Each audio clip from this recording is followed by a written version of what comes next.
नमस्कार, मैं अजीत और आप देख रहे हैं ऑफ इंडिया। खबर है कि कोई फैज हैं, वो मिट्टी लेके जो है पदयात्रा करते हुए छत्तीसगढ़ से चल चुके हैं राम मंदिर की नींव में डालने के लिए।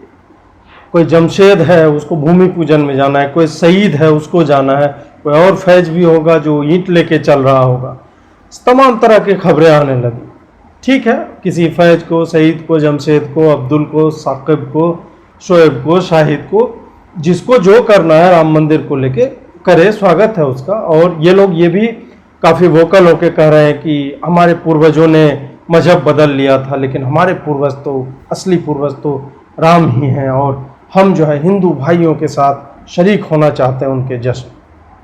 हो सकता है फैज़ को ये आत्मज्ञान हुआ हो, जमशेद को ये आत्मज्ञान हुआ हो, और आने वाले दिनों में और भी, मैं तो चाहूँगा हजारों, लाखों, करोड़ों मुसलमानों को ये आत्मज्ञान कालांतर में हो जाए कि राम ही उनके असली पूर्वज थे, और वो मतलब हिंदू भाइयों के साथ वो बड़े ही सौहार्द और प्रेम और शांति से रहने। इसमें कोई समस्या है ही नहीं। समस्या इसमें हो जाती है कि इन लोगों को मीडिया का एक हिस्सा इस तरह से दिखा रहा है कि वो सिर्फ नाम भर नहीं है, वो नाम से कहीं ऊपर मुसलमान राम भक्त हो जाते हैं।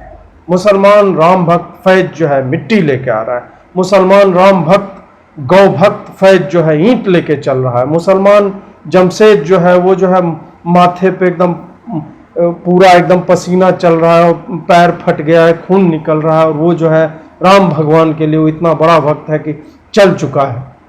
ये सारी बातें जब उसे एक समाज का, एक समुदाय का प्रतिनिधित्व करवाया जाता है, मीडिया में पूरा माहौल बनने लगता है, तब सवाल उठने लगता है कि क्यों, एजेंडा क्या है भाई, करना क्या चाहते हो। क्योंकि भिन्न भिन्न नाम है, कई लोग इस भूमि पूजन में शामिल होने जा रहे हैं और कई लोग जो है क्लेम कर रहे हैं कि वो कोई ईंट लेके चल रहा है। हम इसे फैज की ईंट मानकर चलते हैं, और आगे भी चाहे फैज मिट्टी लेके आ रहे हो या ईंट लेके आ रहे हो, कोई जमशेद हो, शहीद हो, हम इसे फैज की ईंट मान के उनको जो है जिस तरह से मीडिया उन्हें एक प्रतिनिधि के रूप में स्थापित करना चाह रही है, तो हम भी उसी नाम को इस्तेमाल करते हुए आगे इस बात पे चर्चा करेंगे। जब इस खबर में फैज को एक व्यक्ति से ज़्यादा एक मुसलमान राम भक्त के रूप में जब प्रोजेक्ट किया जाने लगता है, तब सवाल यह उठता है कि एजेंडा क्या है। एजेंडा फिर याद आता है कि ये वामपंथियों की पुरानी चाल रही है कि जब वो पहले, एक तो लगातार आप देखिए कि दशकों से ये केस चल रहा था, और वामपंथियों ने ही 1989 में जो है टांग अड़ा के मुसलमानों को ये विश्वास दिला दिया कि ये केस तुम एक्चुअल में जीत सकते हो, जबकि उसमें ऐसा कुछ भी नहीं था जीतने लायक। बहुत सारा घालमेल किया है। और अगर आप ऑफ इंडिया पे मीनाक्षी जैन, जो डॉक्टर मीनाक्षी जैन है, इतिहासविद हैं, उनका इंटरव्यू मेरे साथ है, वो जाके आप देखेंगे तो आपको पता चलेगा कि किस तरह की मिलावट जो है वामपंथियों ने किया था। जो भी है, तो उन्होंने पहले तो इस केस को खींचा, 1989 से 2020 आ गया, पॉलिटिकल इसमें इंटरवेंशंस हुए। जब दूसरी गैर भाजपा सरकारें आती थी तो इस पे ना अपील होने में, मतलब सरकार उस तरह से एजेंडे को पुश नहीं कर पा रही थी। सारा अड़ंगा डाला गया, कहा गया कि अभी चुनाव है, इस पे सुनवाई बंद हो जानी चाहिए, सब कुछ हुआ। अंततः जो है मैराथन हियरिंग चलती है 40 दिन का, और उसके बाद फिर निर्णय आ जाता है। उसके बाद फिर वामपंथी कहते हैं कि ये फैसला है, न्याय नहीं हुआ है। शब्द इनके देखिए आप। तो अब बात वही आती है कि यही मीडिया और यही लोग जो सवाल पूछ रहे हैं कि फैज ईंट लेके जा रहा है तो हिंदुओं को इससे दिक्कत क्यों हो रही है। एक तो बहुत सारे हिंदुओं को दिक्कत नहीं है, हो सकता है मेरे इस वीडियो को देखने के बाद जो है उन्हें दिक्कत होने लगे और वो मेरी बात को समझे कि फैज का ईंट ले जाना, फैज का ईंट ले जाना नहीं है। फैज का ईंट ले जाना एक मुसलमान का हिंदुओं के उस राम मंदिर में अपना योगदान लिखवाने जैसा है, जिस मंदिर के लिए 500 सालों का संघर्ष चला है, जिस मंदिर के लिए, और जिस मंदिर के ध्वस्त होने से लेकर पुनर्निर्माण के बीच लाखों हिंदू हत्या किए हुए, बुचर किए गए, नृशंस हत्याएं हुए, गांव में आग लगा दी गई है, यूनिवर्सिटीज फूंक दिए गए हैं। हर तरह के अत्याचार जो है मुसलमान शासकों ने हिंदुओं पर किए हैं। और यहाँ पर उस राम मंदिर के पुनर्निर्माण में एक तरह से, क्योंकि जन्मस्थान तो हमारा ही था। इन्हीं वामपंथियों ने उनसे कोर्ट में जो है डॉक्यूमेंट्स मांगे थे कि राम यहीं के हैं, ये बताओ, साबित करो। हर तरह की बेहूदगी हुई, हिंदू जो है सहता रहा और हिंदू इसको भी सह रहा है। और हिंदू एक्चुअली प्रमोट कर रहा है इस बात को कि देखो देखो फैज जो है ईंट लेके एक मुसलमान ईंट लेके जो है आ रहा है। ये उसी तरह की बात है जो एक सुनते हैं हम लोग कि नाखून कटाकर शहीद हो जाने वाली बात, कि किया कुछ नहीं है। हो सकता है लगातार विरोध में ही रहा हो तो ये भी सकता है कि एक्चुअल में फैज ने अपने घर में मंदिर बना रखा हो, राम मंदिर, और पूजता हो गांव वालों से छुप के। बहुत सारी बातें हो सकने में, बहुत सारी बातें हो जाती हैं। लेकिन ये जो सेकुलर हेडलाइन की जो चरस बोई जा रही है कि एक मुसलमान राम मंदिर की नींव के लिए जो ईंट लेके जाए, सवाल ये नहीं है कि मुसलमान ईंट लेकर आ जाएगा तो क्या होगा। सवाल हिंदुओं को ये पूछना चाहिए कि जरूरत क्या है, उसके आने की ही जरूरत क्या है, क्यों ईंट लेके आ रहा है, क्या ईंट की कमी हो गई? ऐसा कुछ नहीं, ईंट की कोई कमी नहीं हुई और सब चीज जो है व्यवस्थित तरीके से है। और कोर्ट के फैसले के आने से पहले पिलर्स काढ़े जा रहे थे, नक्काशियां हो रही थी, पत्थर पे छेनी हथौड़ी से लेके लगातार श्रमिक भाई जो है उस पर जुटे हुए थे कि एक भव्य मंदिर के निर्माण में जो ही फैसला है we should be able to hit the ground running, उस तरह की बात हो रही थी। सवाल है कि एक हिंदू मंदिर के निर्माण में, उसकी नींव में एक मुसलमान ईंट क्यों रखेगा?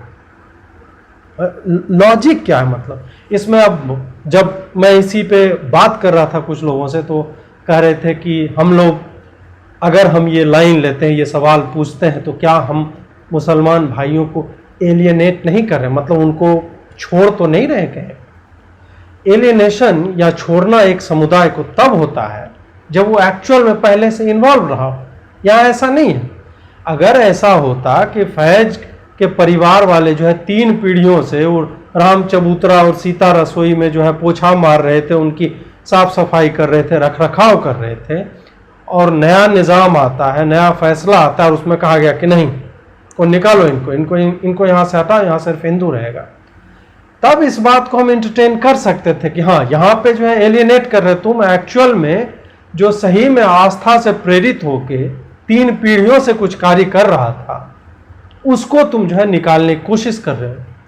ये वही बात हो गई कि मैं अपने घर में किसको आने दूं, मतलब एक रैंडम आदमी है जो मेरे घर में आना चाहता है और मैं अगर उसको रोक रहा हूं क्योंकि मैं उसको जानता नहीं हूं कि ये कौन है, इसकी आस्था क्या है, ये क्या चाहता है, कुछ नहीं जानता हूं, या मुंह पे बोल रहा है कि हाँ हाँ मैं जो है आपके घर को और सुंदर बनाना चाहता हूं, गार्डन में आके फूल लगाना चाहता हूं, जो भी। अगर मैं उसको रोक रहा हूं तो आप ये नहीं कह सकते कि आप उसको एलियनेट कर रहे हैं। मैं उसे जानता ही नहीं हूं कि वो कौन है, तो फिर मैं एलियनेट कैसे कर रहा हूं? और एक आदमी को छोड़ने से पूरा समुदाय कैसे एलियनेट होता है? अगर पूरा समुदाय उस एक आदमी के बारे में मेरी राय जानकर, या हिंदू कह रहे हैं कि नहीं चाहिए हमें, ऐसा मैंने सुना नहीं है कि हिंदू सब कह रहे हैं, मान लेते हैं 1 मिनट के लिए कि हिंदू सब कह रहे हैं कि नहीं, राम मंदिर में फैज के ईंट की कोई आवश्यकता नहीं है, तो एक समुदाय कैसे एलियनेट होता है? उससे दुख सिर्फ फैज को होना चाहिए। फैज को दुख नहीं हो रहा है और फैज के नाम पे पूरा समुदाय को दुख की बात की जाए, तब तो फिर आप ये भी मानिए कि फैज अगर उस समुदाय का प्रतिनिधित्व कर रहा है तो वो समुदाय इतने सालों से क्या कर रहा था? क्या उस समुदाय ने राम मंदिर से अपना जो है छोड़ा, अपना हक छोड़ा, या वो लगातार लड़ते रहे जब तक कि इलाहाबाद हाई कोर्ट ने निर्णय नहीं दिया और उसके बाद लगातार फिर अपील के बाद जो है सुप्रीम कोर्ट ने निर्णय दिया? कितनी बार इन्होंने कहा कि हम जो है छोड़ देंगे हक? और अभी अगर फैज उस समुदाय का प्रतिनिधि है तो खाली कर दो हमारे 30,000 मंदिर, जितने तोड़े थे उसमें चंदा करो, पैसा दो, हम बनवाएंगे मंदिर, दो ना, कंट्रीब्यूशन दो। ये माथे पे ईंट लेके जो आदमी चल रहा है उससे क्या होता है? वो तो तुम अपना नाम इतिहास में दर्ज करवाना चाह रहे हो कि राम मंदिर की नींव जो है एक मुसलमान ने रखी थी।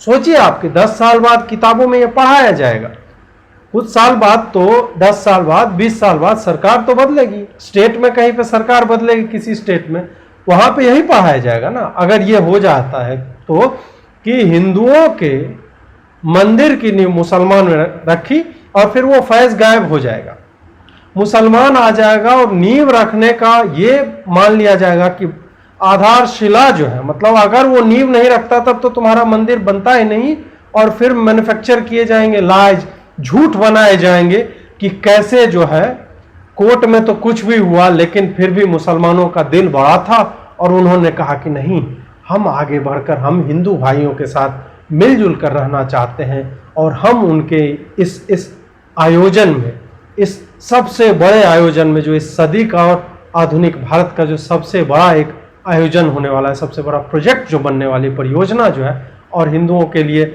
मतलब काफ़ी हृदय के करीब है, नज़दीक है, उनके लिए देखिए हम तो पत्थर लगा रहे हैं, हम तो आधारशिला, मतलब हमने ही तो शुरुआत की, मुसलमान नहीं होता तो ये बनता ही नहीं।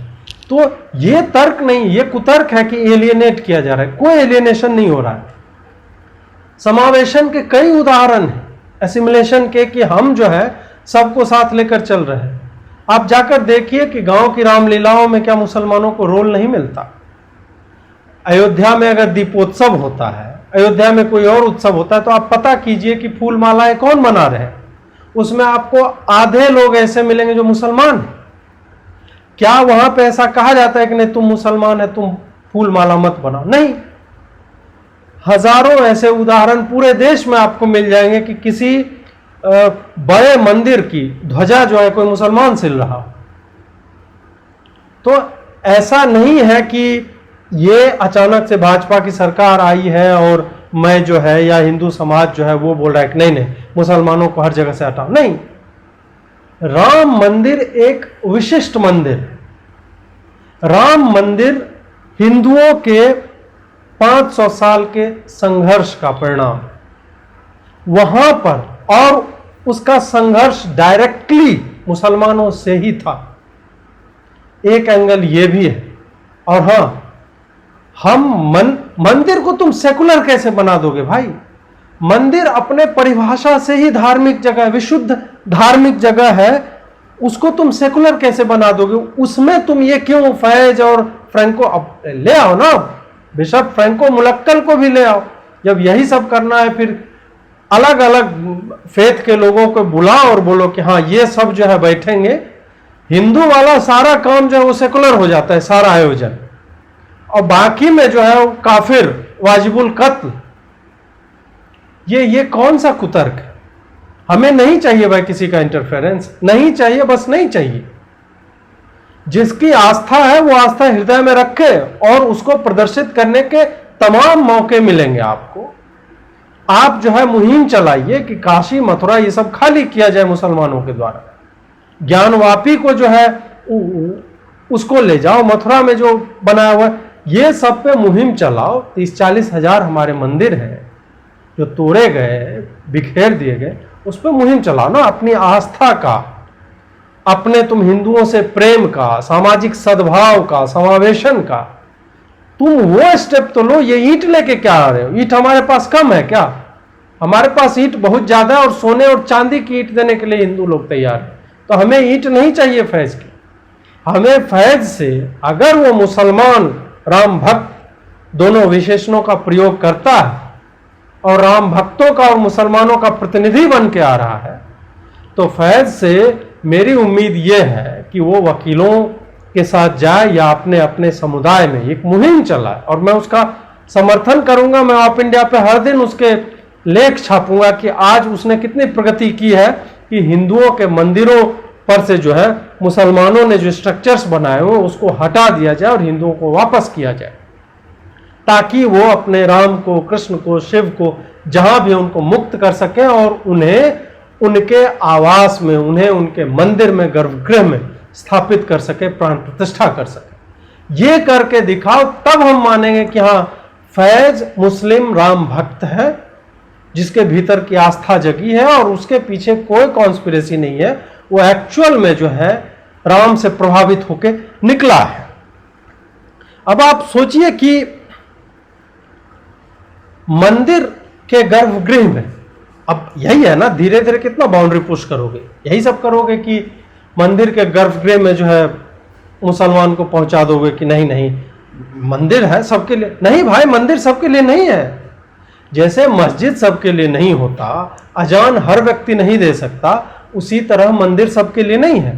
तुमको उसके स्थापत्य कला को देखना है, नक्काशी देखनी है, बिल्कुल देखो। परिसर खुला हुआ है, गर्भगृह खुला हुआ नहीं है। गर्भगृह मंदिर का सिर्फ और सिर्फ हिंदुओं के लिए ही है। उसमें ये हेर फेर मत करो, सेकुलरिज्म मत घुसाओ। राम मंदिर एक धार्मिक चीज है, उसमें राजनीति मत घुसाओ। क्यों? मतलब मुझे ये समझ ही में नहीं आ रहा है कि जो हिंदू इस नौटंकी के पक्ष में खड़े हैं कि नहीं नहीं नहीं, हम लोग तो हमेशा टॉलरेंट रहे, सहिष्णु रहे। सहिष्णु और टॉलरेंट होने का मतलब यह नहीं होता है कि तुम जो है विद्या धर्म विज्ञान संकाय जो है BHU का, उसमें जो है डॉक्टर फिरोज को जो है बना दो प्रोफेसर। क्यों भाई? क्योंकि उनको संस्कृत पढ़ने आता है। नहीं भाई, अंग्रेजी पढ़ने आती है, इसका मतलब ये नहीं है कि फिजिक्स जो इंग्लिश में लिखी गई वो भी तुमको समझ में आएगा। तो उसी तरह गर्भगृह जो है या कोई भी टेम्पल की जो सैंक्टिटी होती है, उसकी जो पवित्रता होती है, उससे आप प्रभावित है तो बेशक उसके सारे रिचुअल्स आप फॉलो कीजिए। फिर भी आप अपनी एक आइडेंटिटी के साथ, और वो आइडेंटिटी जो अपने किताब में गैर मुसलमानों को कत्ल के वाजिब मानती है कि उनका कत्ल कर दो तो भी पाप नहीं लगेगा, जो मूर्ति भंजकों को प्रेज करती रही है, जो मूर्तियों में जिनकी आस्था ही नहीं है, वो गर्भगृह में या राम मंदिर में वो क्यों आना चाहता है? राम तो मूर्त रूप है, जिसकी आस्था मतलब मूर्तियों को तोड़ने में रही हो, उसका प्रतिनिधित्व या उस पहचान को लेकर चलने वाला मुस्लिम राम भक्त फैज, वो कैसे आ सकता है? मतलब मुस्लिम भी है और राम भक्त भी है, दोनों बात कैसे हो सकती है? राम भक्त हो सकते हो, हृदय में आस्था रखो और धीरे धीरे घर के स्तर पे शुरू करो, पूजा पाठ करना शुरू करो। उसके बाद कई संस्थाएं हैं जो तुम्हें जो है फैसिलिटेट करेंगे, तुम्हें और बेहतर हिंदू बनाने की तरफ प्रेरित करेंगे। तो वो सारी फैसिलिटीज जो है हिंदुओं ने दी हुई है, वो सारा करो। लेकिन इसे एक हिंदू मंदिर में मुसलमान के गर्भगृह में आने का या नींव में पत्थर रखने का, ईंट रखने का, ये मुद्दा मत बनाओ, क्योंकि ये आउट ऑफ सिंक जा रहा है। इसका कोई मतलब, ना तो वो प्रॉपर मुस्लिम बन पाएगा, ना वो प्रॉपर हिंदू बन पाएगा। इस्लाम का मतलब ही है ना कि तुम अल्लाह को सिर्फ मानते हो और वो फॉर्म को नहीं मानते हो, उसका मूर्त रूप कुछ है ही नहीं। और यहाँ पे भगवान राम का मूर्त रूप है, मंदिर मूर्त रूप है, सब कुछ मूर्त ही है यहाँ पे। तो फिर कैसे तुम मतलब ये समझना चाहिए, मुसलमानों से ज्यादा हिंदुओं को समझना चाहिए। 500 सालों में लाखों हिंदुओं का रक्त बहा है।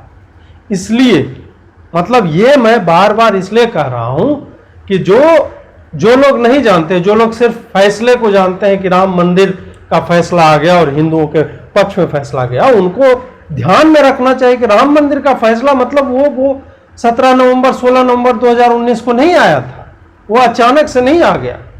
इसके पीछे एक सतत प्रक्रिया रही है। इसके पीछे वो तमाम कारसेवक रहे जिनके ऊपर गोलियां चलाई गई। इसके पीछे पूरी की पूरी एक मतलब पूरा का पूरा एक समाज रहा, एक हिंदू आस्था रहा है जिसे दुत्कारा गया, नकारा गया, जिसके आराध्य राम को जो है उनका बर्थ सर्टिफिकेट तक मतलब प्रमाण पत्र मांगा जा रहा था, कोई यहीं पैदा हुई, ये बताओ कैसे यहीं पे पैदा हुई।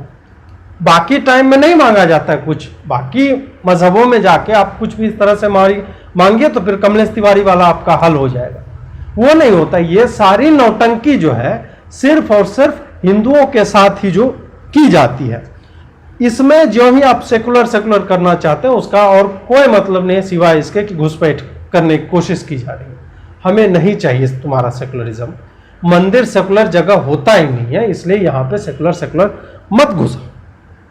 आस्थाएं जब भिन्न है, दो अलग अलग स्ट्रीम ऑफ थॉट्स हैं, अपोजिट है, एक मूर्ति पूजता है, एक मूर्ति तोड़ने को बढ़ावा देता है, फिर दोनों को क्यों मिलाया जा रहा है? ये गड्ढ मड्ढ ये घाल मेल मतलब क्यों हो रहा है? मैं जानता हूं कि मैं जामा मस्जिद जा सकता हूं, जामा मस्जिद के परिसर में एक हिंदू जा सकता है, उसी तरह तमाम मंदिरों के परिसर में मुसलमान भी जा सकता है। लेकिन अगर मैं ये कहने लगूं कि मुझे किसी मस्जिद में जो है नमाज पढ़ाने की, अल्लाह अकबर करने का दिया जाए और मैं अपनी हिंदू आइडेंटिटी भी रखूं, तो क्या वो संभव है? अब चलिए मान लेते हैं कि कोई ईगो पे लेके कोई मुसलमान भाई आए और बोले कि नहीं अजीत आपको देना है, आप फलाने मस्जिद में आके पढ़वा सकते हैं, अजान आप दे सकते हैं। भाई हम दे सकते हैं, तुमको दिलवाना है दिलवाओ, हमको अपने राम मंदिर में के गर्भगृह में मुसलमान नहीं चाहिए, सीधी सी बात है, हमें नहीं चाहिए, खासकर राम मंदिर में नहीं चाहिए। क्यों? क्योंकि तुम उस प्रोसेस को, उन रिचुअल्स को फॉलो नहीं कर रहे हो जो फॉलो किए जाने चाहिए। इसलिए वहां पर ये सेकुलरिज्म का कीड़ा जो है, इसको घुसाना जो है बिल्कुल ही ये हमारी आस्था पे एक तरह से वही घुसपैठ है, इन्फिल्ट्रेशन है, और इसका लाभ वो बाद में लेंगे। जैसे कि डॉक्टर फिरोज वाले मसले में हो रहा था कि उस जगह पे एक मुस्लिम को डाला जा रहा था जिस जगह पे पूरा का पूरा गुरुकुल का सिस्टम है, जिस जगह पे यज्ञोपवीत संस्कार होता है बच्चों का, उसके बाद वो पढ़ना शुरू करते हैं, और जो जगह पूरे विश्व में हिंदुओं के किस त्योहार का मुहूर्त कब होगा इसका निर्धारण करते हैं। जब कहीं कॉन्फ्लिक्ट ऑफ ओपिनियन होता है हिंदुओं में, तब वही संस्था संस्कृत विद्या धर्म विज्ञान संकाय जो है वही जो है बताती है कि नहीं क्या सही है क्या गलत। वहां पे तुम पहले एक गैर हिंदू को लाओगे, विधर्मी को लाओगे, फिर वो जो है सीनियर बनता जाएगा, औरों को घुसाएगा, और एक टाइम में पता चलेगा कि बोलेगा नहीं दिवाली में दिए क्यों जलाना, तेल की बर्बादी होती है, लाइट जला लो। वो पूजा करने पे बोल देगा नहीं इसका कोई कहीं पे सबूत ही नहीं है पुराणों में कि पूजा होती थी, कुछ नहीं है, वो कह देगा और आपको मानना पड़ेगा क्योंकि उसके बाद और कोई संस्था है ही नहीं। तो हम ये मिलावट क्यों करवाएं? कोई प्रयोजन ही नहीं है। बाद में पता कर लीजिए कि आप कितने मस्जिदों में हिंदुओं को अजान देने की अनुमति है, कितने मतलब मक्का में क्या हिंदुओं को जाने की इजाजत है? जो इनके सबसे बड़े बड़े पवित्र स्थल हैं वहां पे क्या गैर मुसलमानों को जाने की इजाजत है? नहीं है। हम इसका सम्मान करते हैं, हम एडमायर कर सकते हैं, ठीक है तुमने स्ट्रक्चर्स बनाए, भले हो सकता है इसमें कई स्ट्रक्चर्स मंदिर को तोड़ के ऊपर जो इस्लामी गुंबद लगाने से है वो भी हो सकता है, फिर भी हम एडमायर कर रहे हैं, हम एडमायर करेंगे, वो देखने में अच्छा लग रहा है मान लीजिए, लेकिन इसका मतलब ये नहीं है कि तुम हमको घुसा के वहां पे जो है सारे इस्लामी रिचुअल्स जो है, मैं अपनी हिंदू आइडेंटिटी भी रखूं और इस्लामी रिचुअल्स भी करूं। उसी तरह सेकुलरिज्म जो है ना तो मस्जिद में दिखाना चाहिए किसी को, ना मंदिर में दिखाना चाहिए। बात यहीं पे, डिबेट यहीं पे खत्म हो जाता है। इसके आगे होना ही नहीं चाहिए कि नहीं मुसलमान चला ही जाएगा तो क्या हो जाएगा। सवाल ये पूछिए कि क्यों जाएगा, जरूरत क्या है, क्या हिंदू घट गए हैं? जब ये सवाल कुछ सवालों के जवाब जो है फ्लैट नहीं होते, कुछ सवालों के जवाब जो है वापस सवाल में ही पूछने चाहिए, ताकि आपको वहां से लॉजिक पता चले कि तुम जो ये कर रहे हो उस लॉजिक उसके पीछे का तर्क क्या है, क्यों करना चाह रहे हैं। सबरीमाला का प्रकरण आपको याद होगा, जो सबसे मतलब ही रिसेंट है एक तरह से, कैसे हिंदू आस्था पे कोर्ट तक जो है इसमें जो है उसमें उसको एक सेकुलर स्ट्रक्चर की तरह देखने लगे। दो चीजें होती है, मंदिर देवता का स्थान होता है, घर होता है, और देवताओं को लीगल एंटिटी होने का स्टेटस इंडिया में प्राप्त है। वो एक टूरिस्ट प्लेस नहीं है, टूरिस्ट प्लेस है तो उसका परिसर भर है, भीतर नहीं है। वहां पे अगर भीतर जाने का, गर्भगृह जाने का, या डेटी को छूने का, उसको देखने का, भीतर तक जाने का अगर कोई एक रिचुअल है कि इतने दिन से आपको उपवास करना पड़ेगा, इतने दिन से आपको नहाना पड़ेगा, जनेऊ लेना पड़ेगा, माथे पे ये लेके चलना पड़ेगा, तमाम तरह के उसके प्रोसेसेस, अगर आप उनको फॉलो किए भी ना जा रहे हैं तो जाहिर सी बात है ये कोर्ट का विषय है ही नहीं, ये आस्था का मसला है, ये न्यायिक प्रक्रिया में आता ही नहीं। न्यायिक प्रक्रिया में जमीन का मसला था कि ये जमीन हिंदुओं की है या मुसलमानों की है। बाबरी वाले में भी, अयोध्या राम जन्मभूमि मामले में भी कोर्ट ये डिसाइड नहीं कर रहा था कि राम थे कि नहीं थे, कोर्ट ये डिसाइड कर रहा था कि इस जमीन पर हक किसका है, वो डिसीजन लिया गया। वो जमीन का मसला, टाइटल सूट था, ना कि हिंदुओं के मंदिरों में मुसलमान पूजा कर सकते हैं कि नहीं, ये मसला नहीं था। सबरीमाला में वही सेकुलरिज्म जो है घुसेरा गया, और ये हमेशा हिंदुओं वाले मसले में घुसाया जाता है। उसमें यही हुआ, फिर जो है हिंदू वहाँ के उठे, उन्होंने अपोज किया वहाँ पे, और ये भी बदलना बहुत बहुत बहुत ज़रूरी है, क्योंकि पहले एक को आप घुसाएंगे, फिर दो आएगा, फिर पता चलेगा कि मंदिर जिसमें जिसकी आस्था है, जो जो मानता है कि मंदिर कुछ होता है, वहाँ की कुछ ऊर्जा होती है, वहाँ हम कुछ मांगते हैं तो हमें मिलता है, यह आस्था का सवाल है। इसको कोई साइंस प्रूव नहीं कर सकता है, डिसप्रूव भी नहीं कर सकता है, कुछ नहीं हो सकता। इसमें कोई मानता है, बस बात खत्म हो गई। और एक मंदिर ने अगर रिचुअल्स डिसाइड किए हुए हैं तो वो प्राइवेट चीज है, वो जो पब्लिक चीज नहीं है। वो मंदिर तय करेगा कि इसमें कौन आ सकते हैं। अगर तुम्हें अपने परिसर में घुसने की इजाजत दे रहा है, वो भी मंदिर का मसला है, वो मंदिर की इच्छा है कि तुमको घुसने दे रहा है कि नहीं। इसमें कोई कोर्ट या कुछ नहीं कर सकती, क्योंकि मंदिर जो है देवता का घर होता है, और देवता डिसाइड करेंगे मेरे घर में कौन आ सकता है, जैसे एक आम आदमी डिसाइड करता है कि मेरे घर में कौन आ सकता है। मंदिर हिंदुओं का होता है, मस्जिद मुसलमानों का होता है। तो जैसे मस्जिद में कौन आएगा और कहां तक आ सकता है, वो ये डिसीजन मुसलमानों का होता है, उसी तरह मंदिरों को भी उसी तरह छोड़ दिया जाए कि डिसीजन जो है हिंदू समाज स्वयं ले, ना कि कोई कोर्ट तय करे या वामपंथी लॉबी तय करे, या फिर एक नैरेटिव जो है वो तय करे कि यहाँ पे नहीं मुसलमान भी आ सकता है भाई। क्यों? क्योंकि हिंदू तो सर्व समावेशी होते हैं। इसलिए सेकुलर मत खेलो। ये जो राम को हम इमाम हिंद मानते हैं, हमें नहीं मनवाना है भाई। राम भगवान है, उसको इमाम मत कहो। इमाम और मौलवी क्या क्या कर रहे हैं वो जाके आप खबरों में पढ़िए। वैसे शब्द हम अपने देवता के आगे नहीं लगवा सकते। जरूरत क्या है भाई? ये क्या है? जमादार हिंद और लहसुन हिंद फलन हमको नहीं चाहिए, हमको नहीं चाहिए।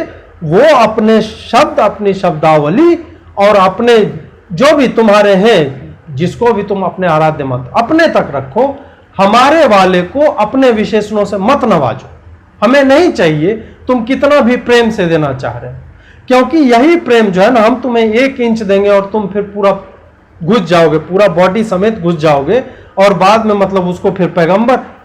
कई लोग कहते हैं कि भगवान बुद्ध जो है, हमारे तो लिखा हुआ है किताब में कि बहुत सारे पैगंबर, 1.25 लाख पैगंबर हुए हैं, उसमें बुद्ध भी हो सकता है हमारे ही पैगंबर थे। इस तरह की बेहूदगियां भी होती रही हैं, और इस तरह के तर्क बहुत सारे लोग देते हैं। तो हमें नहीं चाहिए इमाम हिंद का खिताब अपने राम के लिए। राम भगवान है, राम विष्णु का अवतार है। वो कोई मैसेंजर और कोई पैगंबर या कोई इमाम या मौलवी नहीं है। वो कॉन्सेप्ट नहीं है, वो बीच वाला नहीं है। हमारे भगवान है, भक्त है, बीच में कोई नहीं है हमारे यहाँ। तो उसको डिमीन मत करो। इनफैक्ट हिंदुओं को इससे समस्या होनी चाहिए थी। आप पैगंबर मोहम्मद के खिलाफ एक शब्द बोल के देख लीजिए, आप हेर फेर कर दीजिए, शब्दावली में हेर फेर कर दीजिए, आप गलती से बोल दीजिए कुछ जिसका संदर्भ कुछ और रहा हो, and you will and up like Kamlesh Tiwari. आप बोल के देख लीजिए, एक लाइन में बोल रहा हूं, एक अक्षर आप हिला के बोल दीजिए पैगंबर मोहम्मद के बारे में, एक अक्षर, और देखिए कि आपका क्या हश्र होता है। और तुम हमारे राम को इमाम बना रहे, और हिंदू बड़ा खुश रहा, आहा इमाम हिंद, मतलब कितना कूल लग रहा है, एकदम उर्दू बना दिया। आहा सर आपको तो रेख्ता में पढ़ना चाहिए। नहीं चाहिए भाई इमाम हिंद, मौलवी लहसुन और जो भी है, नहीं चाहिए। राम मंदिर राम भगवान का मंदिर है, उसमें कोई विशेषण कुछ नहीं चाहिए। फैज की ईंट पे दोबारा आता है, जो फैज है, फैज की ईंट वाला जो मसला है वो व्यक्तिवाचक नहीं, वो जातिवाचक बन चुका है। फैज जो है सिर्फ फैज नहीं है, वो सिर्फ एक आम आदमी नहीं है, एक राम भक्त नहीं है। वो फैज जो है उसे मीडिया इस तरह से प्रोजेक्ट करे कि वो सिर्फ फैज नहीं, वो मुसलमान राम भक्त फैज है। तो जहां वो इस तरह का प्रतिनिधित्व करता है, तब हम सोचने लगते हैं कि इन विशेषणों की आवश्यकता क्या है, क्यों जोड़ा जा रहा है ये विशेषण, मीडिया में कवरेज क्यों हो रही है। उसको ऐसे ही जाने देते भाई, जब इतना वो इच्छुक था उसको जाने देते, उसको मीडिया कवरेज क्यों दी जा रही है। जब इस तरह की बातें होने लगती है, जब इन बातों को, जो एक सामान्य घटना थी, बहुत सारे मीडिया ने तो ये तो कवर किया नहीं कि कर्नाटक से बारिश में भीगते हुए ढेर सारे राम भक्त जो माथा पे ईंट लेके चल चुके हैं पैदल। इस पे कितना आपने खबर सुना, कितने मीडिया में?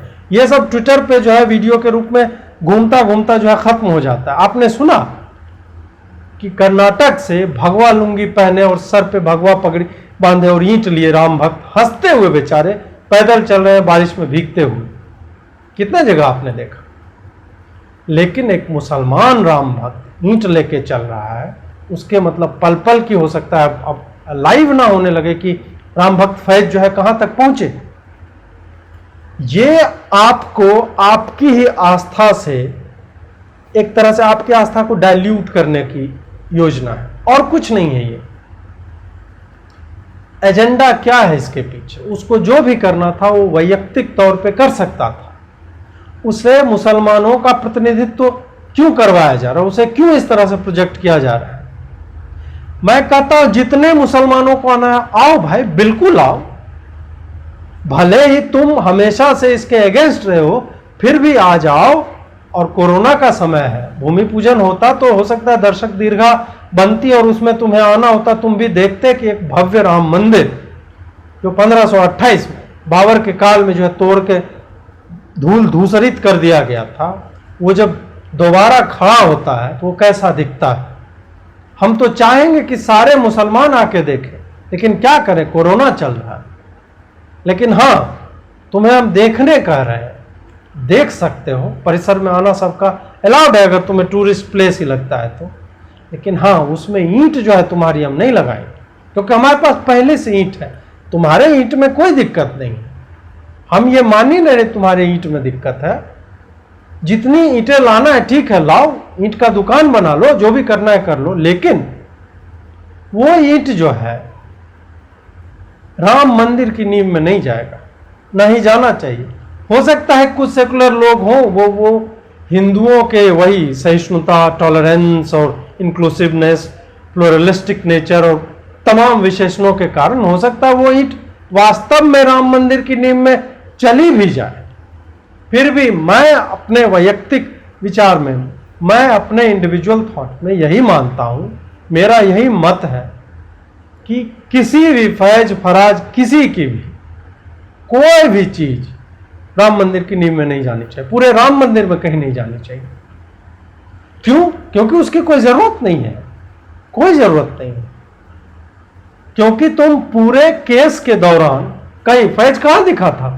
केस इतने साल से चल रहा था, कहां फैज दिख गया? न्यूज में किसी को याद है ये फैज था और आवाज लगा रहा था कि नहीं, मुसलमानों को दावा जो है त्याग देना चाहिए राम मंदिर से?